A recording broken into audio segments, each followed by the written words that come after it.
Hello குட்டீஸ், welcome to SLBJ tales. இப்போ நம்ம கதைக்குள்ள போகலாம். உண்மையின் வெளிப்பாடு. ராஜ்யத்தில் ஒரு அற்புதமான அரண்மனை இருந்தது. உலகம் முழுவதும் புகழ்பெற்ற அந்த அரண்மனையின் மைய ஹாலில் ஒன்று விசித்திரமான பொக்கிஷம் ஒன்று இருந்தது. அது ஒரு மாயமான கண்ணாடி. இது சாதாரண கண்ணாடி அல்ல. இதில் ஒருவர் பார்வையிட்டால் அவர்களின் முகம் அல்ல, அவர்களின் உண்மையான ஆன்மாதான் பிரதிபலிக்கும். தூரத்து கிராமங்கள், பரந்த நகரங்களிலிருந்தும் மக்கள் வருவார்கள் அந்த கண்ணாடியில் தங்களைக் காண. சிலர் பார்த்தபோது அவர்களின் இரக்கத்தன்மை சூரியனைப் போல் பிரகாசித்தது.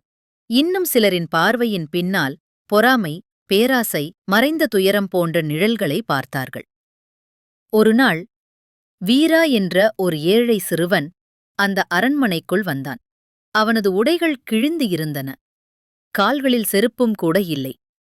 அவனது கண்களில் ஆச்சரியமும் பயமும் கலந்திருந்தது. ஆனால் அவன் கண்ணாடியின் முன் நின்ற அந்த சமயத்தில் ஒரு மங்கலான விரிசல் அக்கண்ணாடியின் மேற்பரப்பில் தென்பட்டது.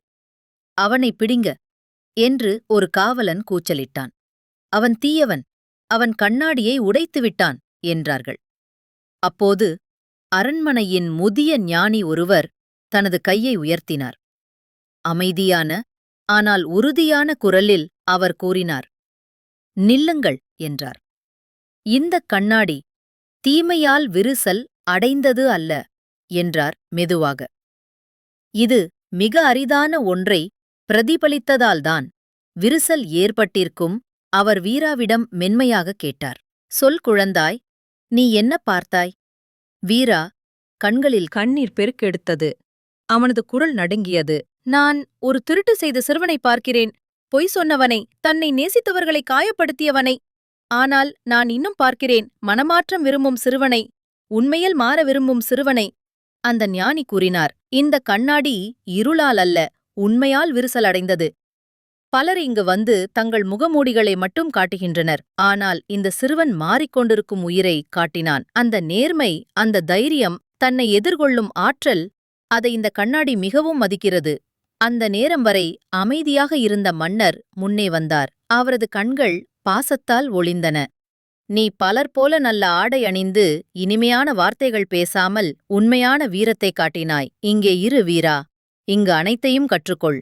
இந்த அரண்மனை உனது வீடு ஆகட்டும். அதனால் வீரா அங்கு தங்கி காலத்துடன் அறிவாளியாகவும் நல்லவராகவும் வளர்ந்தான். அந்த பிளந்த கண்ணாடி அரண்மனையிலேயே இருந்தது. அதன் பிளவு மென்மையான ஒளியை வீசியது, அனைவருக்கும் நினைவூட்டலாக.